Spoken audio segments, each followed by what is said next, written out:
Oke, Assalamualaikum warahmatullahi wabarakatuh. Sebelumnya, perkenalkan nama saya Nurmadani Ahmad dengan NPM 073522111011. Tujuan saya membuat video ini untuk memenuhi tugas responsi jurnal 6, yaitu tugasnya adalah buat program yang dengan contoh kasus yang mengimplementasikan konstruktor tanpa argumen dan konstruktor berparameter. Nah, langsung saja pada programnya. Di sini yang pertama, public kelas mobil. Itu kita mendeklarasikan kelas mobil sebagai public sehingga dapat diakses dari kelas lain.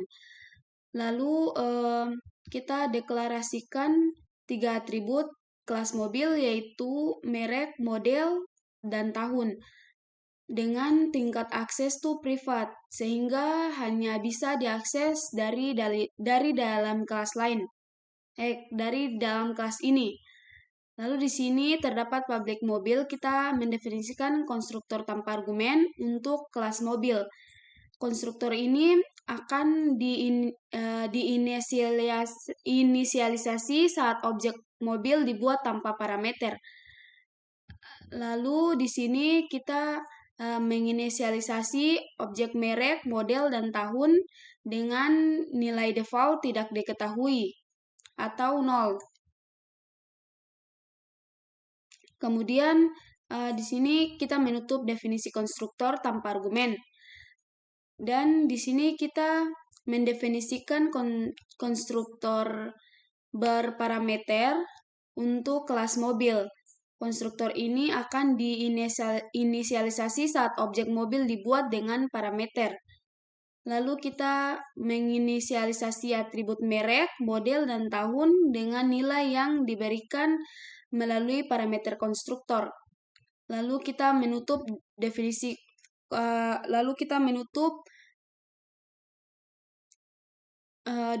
konstruktor berparameter.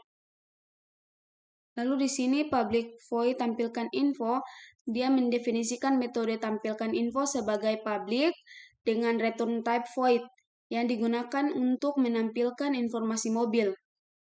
Lalu sistem outprint line, merek, model, tahun, dia menampilkan nilai atribut merek, model, dan tahun ke konsol. Lalu dia menutup definisi metode tampilkan info. Dan di sini dia mendefinisikan metode main sebagai public dan static dengan return type void yang merupakan titik awal eksekusi program. Lalu dia membuat instance baru dari kelas mobil dengan menggunakan konstruktor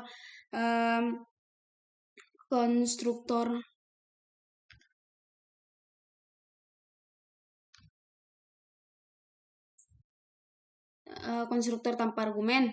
Objek ini diberi nama mobil, dan dia akan menampilkan teks informasi mobil 1 ke konsol dan mengambil metode tampilkan info pada metode tampilkan info. Kemudian dia membuat instance baru dari kelas mobil menggunakan konstruktor berparameter. Objek ini diberi nama mobil 2 dan diinisialisasi dengan nilai Toyota Corolla dan tahun 2020. Kemudian dia akan menampilkan teks informasi mobil 2 ke konsol dan memanggil metode tampilkan info pada objek mobil 2 untuk menampilkan informasi mobil 2. Lalu dia menutup metode name dan kelas mobil. Nah, mungkin itu saja yang dapat saya jelaskan. Kurangnya saya mohon maaf. Wassalamualaikum warahmatullahi wabarakatuh.